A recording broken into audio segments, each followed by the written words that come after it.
پھر دن ہوا پرانی رات کا، کرے سو شکر ہم خدا کی ذات کا، خدا کی ذات کا نیا پھر دن ہوا۔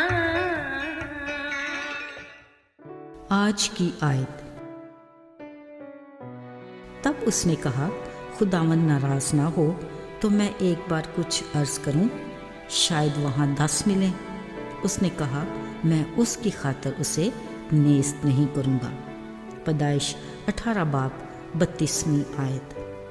عزیزو، اس حقیقت سے انکار نہیں کیا جا سکتا کہ جب بنی نوع انسان پر کوئی آسمانی آفت آتی ہے تو ہم بے بسی کے عالم میں خدا کے حضور سر بسجود ہو جاتے ہیں، مگر جیسے ہی آفت ٹل جاتی ہے تو ہم اپنی پرانی ڈگر پر چل پڑتے ہیں، مثلا زلزلہ، طوفان، سیلاب اور کرونا جیسی آفت۔ یہ وہ لمحات ہیں جب ہم موت کو بڑی قریب سے دیکھتے اور اس کے جاؤ جلال کو دور تک سمجھ لیتے ہیں۔ ایسے میں ہر کوئی خدا کو پکارتا اور اسے اپنے قریب پاتا ہے۔ کرونا کے سال میں ہر عقیدے، ہر طبقہ کے لوگ دن رات گلیوں، محلوں، سڑکوں پر جھکے آنسو بہاتے دیکھے گئے، اگرچہ ان دنوں خدا کے ہر گھر کا دروازہ بند تھا، مگر جہاں بھی ہم عاجزی کے ساتھ جھکے وہیں اس قادر مطلق خدا کا در بن گیا۔ مگر جیسے ہی کرونا رخصت ہوا، ڈر اور خوف کے سائے بھی چھٹ گئے، ہمارے بھی خدا کے ساتھ والہانہ رفاقت کے سلسلے کم ہوتے گئے۔ آج جب ہماری روزمرہ زندگی کی مصروفیات معمول پر ہیں تو ہم 5 منٹ بھی خدا کو نہیں دے پاتے۔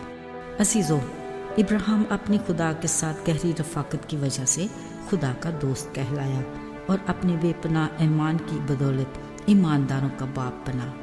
خدا کے حکم سے جب اس نے اپنے باپ اور ناطے داروں کو چھوڑا، اس نے اپنے بھتیجے کو ساتھ لیا اور خدا کے پیچھے چل پڑا۔ خدا نے ابراہیم کی بدولت لوط کو بھی اسی قدر برکت سے نوازا کہ ان کا اکٹھا رہنا مشکل ہو گیا۔ یوں وہ ابراہیم سے جدا ہو کر سدوم عمورہ میں جا بسا۔ کچھ ہی عرصہ بعد اس شہر میں اتنی بدی بڑھ گئی کہ خدا نے اسے تباہ اور برباد کرنے کا سوچ لیا۔ ایک دن گرمی کے وقت ابراہیم اپنے خیمہ کے دروازے پر بیٹھا تھا کہ اسے 3 مرد نظر آئے۔ وہ انہیں ملنے آگے بڑھا اور تازہ دم ہونے کے لیے انہیں اپنے ہاں لے آیا۔ کچھ آرام اور خاطر مدارات کے بعد جب وہ مرد رخصت ہوئے تو خدا نے ابراہیم کو سدوم عمورہ کے بارے میں بتانا چاہا۔ اس نے خدا سے کہا، کیا تو نیک کو بد کے ساتھ ہلاک کرے گا؟ شاید وہاں 50 راست باز ہوں۔ خدا نے کہا، ہاں، اگر 40 بھی راست باز ہوں تو میں اس شہر کو نیست نہیں کروں گا۔ ابراہیم نے کہا، اگر تو ناراض نہ ہو تو کچھ کہنے کی جسارت کروں، اگر 30 راست باز ہوں۔ خدا بخوبی جانتا تھا کہ ابراہیم کی تکرار کی وجہ کیا ہے۔ خدا نے کہا، 20 یا اگر 10 بھی ہوئے تو میں سدوم عمورہ کو نیست کرنے سے باز رہوں گا۔ عزیزو، پھر ہوا یہ کہ 5 بھی نہیں بلکہ 4 یعنی لوط، اس کی بیوی اور 2 بیٹیوں کو خدا نے شہر سے نکال لیا۔ پھر آسمان سے آگ و گندک کو برسایا، اس شہر میں اور تمام بسنے والوں کو اور جو کچھ زمین سے اگا ہوا تھا سب کو غارت کیا۔ افسوس، ان میں سے لوط کی بیوی نے بھی خدا کے حکم عدولی کی اور پیچھے مڑ کر دیکھنے پر نمک کا ستون بن گئی، جو رہتی دنیا تک نشان عبرت ہے۔